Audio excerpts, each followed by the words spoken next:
Alright guys, Liverpool and Arsenal drew 0-0 last night in the League Cup or Carabao Cup semi-final, first leg, and it was a poor performance, to be honest, from Liverpool, considering that in November they beat Arsenal 4-0 when they had a fully fit squad and 11 men on the pitch as well. Whereas today, Arsenal didn't have all their players. They're probably the most. We've probably got the most players missing due to AFCON. Liverpool have got a few. I think Liverpool have got three: Keita, Mane, Salah. Arsenal have got Thomas Partey, Nicola Pepe, Mohamed El Neni, and I think there's someone else, but I can't remember. I'm sure there's someone else, but I just can't think of who it is. So yeah, Arsenal are just as bad hit, I think, by AFCON as Liverpool are. I think that's fair enough to say.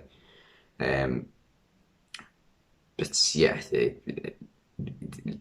considering you're playing against 10-man Arsenal, you've got to be scoring at least once. Especially as you scored 4 against an 11-man team in November. I understand Mane and Salah being missing is it's going to be difficult for the first couple of games, but still should be doing better. The first half went all right, I guess. I thought Henderson played very well first half, and awful second half. I thought first half he did try to make things happen, and also he probably came the closest to scoring first half for Liverpool, pressing Aaron Ramsdale and managed to block Ramsdale's kick and nearly making something happen. The only other chance really in the first half was when Ben White nearly turned a Robertson cross into his own net. Ben White, by the way, was superb last night. I said at the start of the season I didn't think he was going to be worth 50 million to Arsenal, but so far he has proven me wrong. But yeah, other than that, Liverpool didn't really create anything in the first half. I thought one of the problems for Liverpool in the first half was the midfield three of Fabinho, Henderson and Milner. Henderson played very well, but Henderson and Milner I'm not a massive fan of as a midfield pairing because it sort of lacks creativity. I like both players, but I prefer to see one start with either Curtis Jones or Oxlade-Chamberlain if Thiago's injured, and Keita's missing to AFCON. Fabinho just didn't have a very good game last night, and that's quite rare, so you can let him off with that. But yeah, second half, Arsenal, once they had Granit Xhaka sent off, which, I mean, what on earth was Granit Xhaka doing? Long ball over the top by Robertson. Jota controls it, and Xhaka, without even looking where Jota is, just tries to boot the ball like with some sort of acrobatic kick and ends up whacking Jota in the chest. It's the most Granit Xhaka tackle I think I've ever seen. It just sums up like how he can be at times when Arsenal are doing well. Out of nowhere, he just has a moment of complete stupidity and nearly costs them. In fact, Arsenal did really well not to lose yesterday. I mean, I know Liverpool weren't great, but still, to go to Anfield and get something when you've played the majority of the game with 10 men is very impressive. And Xhaka's a lucky boy because a lot, like, if I was Mikel Arteta, I wouldn't be happy with him. But yeah, what was I going to say? Yeah, Arsenal made a substitution from that. They went 5 at the back. They brought on who did they bring on? They brought on Chambers for Cedric because he got injured right at the start of the game, and then they brought Rob Holding on for Eddie Nketiah. So they went 5 at the back with Callum Chambers effectively playing wing back.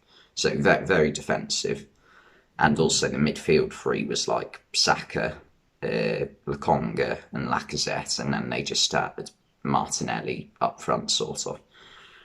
And it was a really smart substitution by Arteta because, the only chance he knew he really had was if the players sit back, you can't play the style of football Arsenal play with just 10 men.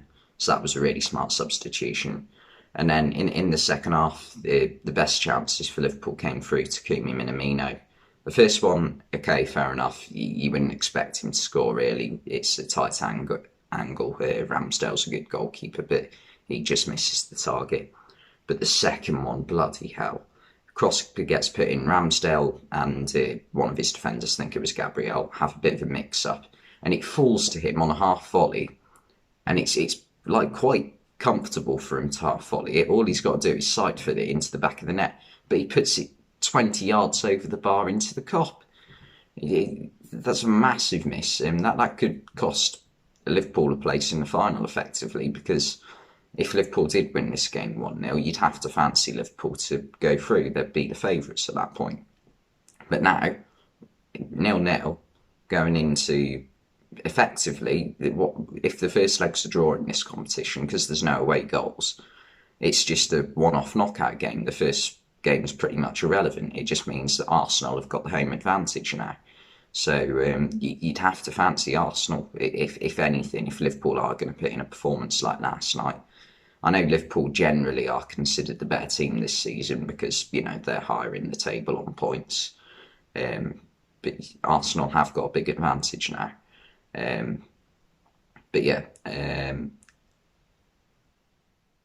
Second half, Liverpool were just dilly-dallying too much on the ball, just knocking it side to side on the edge of the final third, and Arsenal looked pretty comfortable with it the majority of the time.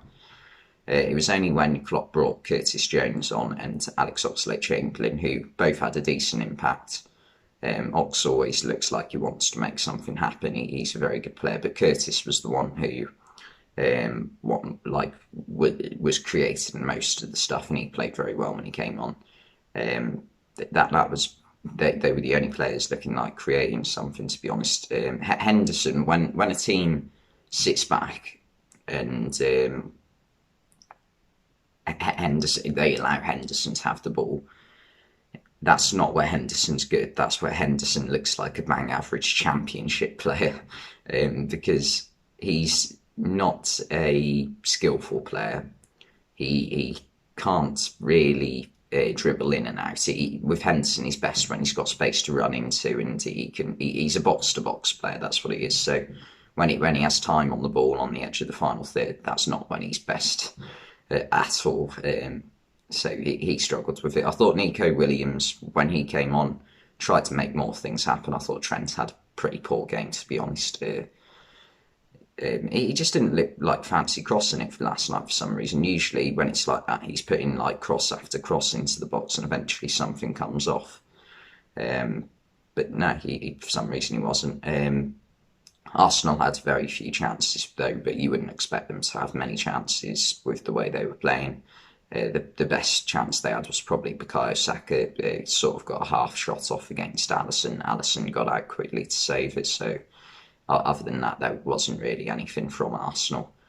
But yeah, just not a great night for Liverpool. Jota was very quiet, I thought. Matip, though, Joel Matip was by far Liverpool's best player in the entire game last night. He was the one who tried to make things happen. That's not good when your centre-back is your best defender and your best creative player. That is not a good thing.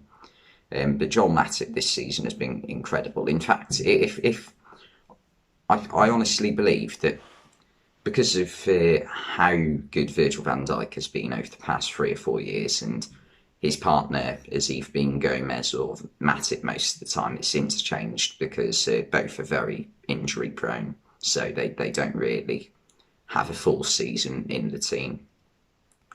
But Matip has just been incredible this season. In fact, this season, I would honestly go as far to say Matip has been at least as good as Van Dijk, if not better. That's how good he's been. Because Van Dijk's been very good considering he hasn't played for about a year. before this season. But yeah, Matip's been incredible. But Arsenal defended superbly. Ben White, for me, was absolutely amazing last night. Gabriel also had a good game. Lokonga stops a lot of things happening in midfield. Yeah, Arsenal did really well defensively, which is not something you've often said about Arsenal over the past few years. So credit to Mikel Arteta for that, and also the players, I guess. But yeah, anyway, on to the second leg. Thanks for watching, and I'll see you next time.